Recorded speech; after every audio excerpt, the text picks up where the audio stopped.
નમસ્કાર.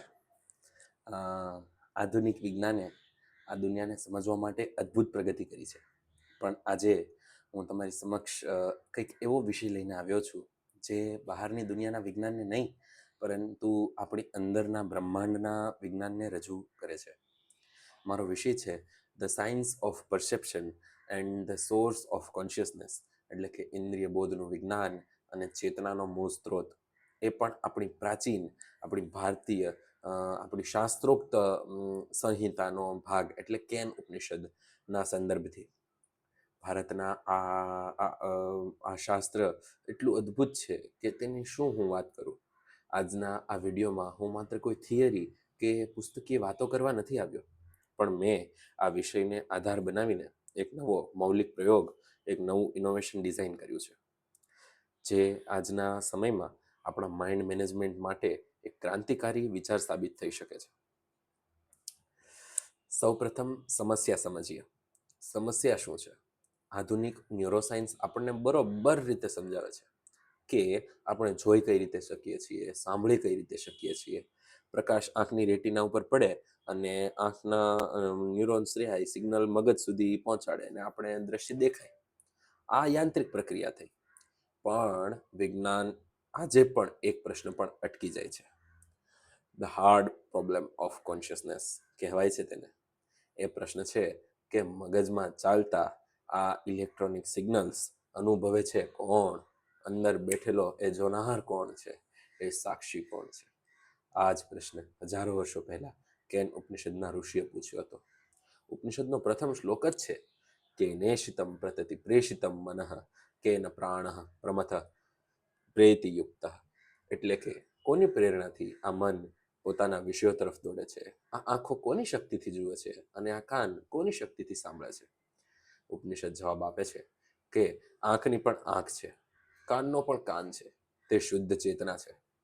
આ પ્રાચીન જ્ઞાનને આધુનિક જીવનમાં ઉતારવા માટે મેં એક નવો પ્રયોગ તૈયાર કર્યો છે. મેં આ નવાચારને નામ આપ્યું છે ધ કેન અવેરનેસ પ્રોટોકોલ. આ પ્રોટોકોલનો મુખ્ય ઉદ્દેશ માત્ર થિયરી સમજવાનો નહીં, પણ ચેતનાના એ મૂળ સ્ત્રોતનો સીધો અનુભવ કરવાનો છે.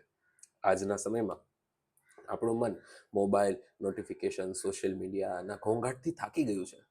ત્યારના આવા સમયમાં આ પ્રોટોકોલ એક પાવરફુલ સાયકોલોજીકલ ટૂલ બની રહેશે. આ કેન અવેરનેસ પ્રોટોકોલના મુખ્ય 3 સ્ટેપ રહેશે. ચાલો તો જોઈએ કયા 3 સ્ટેપ્સ છે. પહેલું સ્ટેપ, સેન્સરી ડિપ્રિવેશન. આપણે જાણીએ છીએ કે આપણું મન ઇન્દ્રિયો દ્વારા બહાર ભાગે છે, ક્યાંક બીજે દોડ કરતું હોય છે. તેથી દિવસમાં માત્ર એક જ વખત 15 મિનિટ માટે આપણે બધી જ ઇન્દ્રિયોના ઇનપુટ કાપી નાખવાના છે. આંખ પર પટ્ટી બાંધી દઈએ, કાનમાં ઇયર પ્લગ્સ નાખી દઈએ, બેસી જઈએ એક જગ્યાએ સ્થિર થઈને. આ કોઈ સામાન્ય મેડિટેશન નથી. આ એક વૈજ્ઞાનિક રીતે ડિઝાઇન કરેલું આઇસોલેશન છે. Step 2, thought isolation. જ્યારે આપણે કાન કે આંખ બંધ કરી દઈશું ત્યારે બહારનો કોઈ જ ડેટા અંદર નહીં જાય અને શરૂઆતમાં મન ખૂબ જ બળવો કરશે, અંદરથી અવાજો સંભળાશે અને જૂના દ્રશ્યો દેખાશે. આ સમયે જ્યારે ઇન્દ્રિયોનો ઇનપુટ 0 થઈ જાય ને, ત્યારે મગજ પોતાની જાતે જ ભ્રમણાઓ, હેલ્યુસિનેશન્સ ઊભા કરશે. ત્યારે જ આપણે ત્રીજું સ્ટેપ અને સૌથી પાવરફુલ સ્ટેપ અને આખા આ અવેરનેસ પ્રોટોકોલનું સૌથી હાર્દ, સૌથી સાર્થ, સૌથી એકદમ કેન્દ્રબિંદુ એવું ત્રીજું સ્ટેપ એટલે ધ કેન ઇન્ક્વાયરી. એ જ ઇન્ક્વાયરી જ્યાંથી હજારો સેંકડો વર્ષો પહેલા ઋષિએ કરી હતી. બ્રહ્મ તત્વને પૂછો, પોતાની અંદર રહેલા હુંને પૂછો, માયલાને પૂછો અંદર રહેલા, કે આ સૌથી મહત્વનું અને સૌથી અગત્યનું સ્ટેપ મારી આ થિયરીનું. જ્યારે આંખ બંધ હોવા છતાં તમે અંદરના દૃશ્ય દેખાશે. આંખ બંધ હોય છે ત્યારે આપણને અંદરનું કંઈક તો દેખાય છે ને. આપણે એમ કહીએ કે અંધારું દેખાય છે. હવે સાયન્સે કીધું કે લાઇટ આંખમાં આવી અને ચિત્ર ક્રિએટ થયું, તો લાઇટ આંખમાં જતી જ નથી, છતાં એક ચિત્ર દેખાય છે. આ જોનાર કોણ? ત્યારે તમારી જાતને કેન ઉપનિષદનો એક જ પ્રશ્ન પૂછો. જો મારી ભૌતિક આંખો બંધ છે તો આ અંદરનું દ્રશ્ય કોણ જોઈ રહ્યું છે? જ્યારે તમે આ પ્રશ્ન પૂછશો ને ત્યારે તમારું ધ્યાન વિચાર પરથી હટીને વિચાર કરનાર તરફ જશે. તમારું ધ્યાન મન પરથી હટીને સીધું ચેતનાના સ્ત્રોત એટલે કે સોર્સ ઓફ કોન્શિયસનેસ પર જશે. મિત્રો, આ પ્રોટોકોલ એક ફિલોસોફિકલ કસરત નથી, આ એક બહુ મોટો સાયકોલોજીકલ પ્રયોગ છે.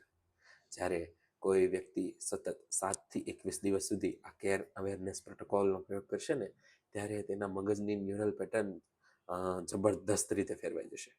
આજે સમાજમાં જે ગુસ્સો, ફ્રસ્ટ્રેશન, નિર્ણય શક્તિનો અભાવ જોવા મળે છે તેનું કારણ છે કે લોકોના માને છે કે હું મારું મન છું, હું ઇન્દ્રિય છું. પણ આ પ્રોટોકોલથી તમે પ્રેક્ટિકલ અનુભવ કરી શકશો કે હું મન નથી, હું ઇન્દ્રિય નથી, હું એ બધું જોનારી શુદ્ધ ચેતના છું. એકવાર માણસ પોતાની અંદર રહેલા ચેતનાના આ સ્ત્રોતને એટલે કે સાક્ષી ભાવને એટલે કે વિટનેસ કોન્શિયસનેસનો અનુભવ કરી લે ને પછી બહારની કોઈ જ પરિસ્થિતિ તેને વિચલિત નથી કરી શકતી. આપણું વેદાંત અને આધુનિક સાયકોલોજી પણ બંને આખરે તો માણસના વર્તનને સુધારવા અને જીવનને ઉચ્ચ કક્ષાએ લઈ જવા માટે જ મથે છે. મારો આ નવો વિચાર, આ કેન અવેરનેસ પ્રોટોકોલ એ બંને વચ્ચેનો એક પુલ, એક સેતુ, એક જોડાણ બનશે.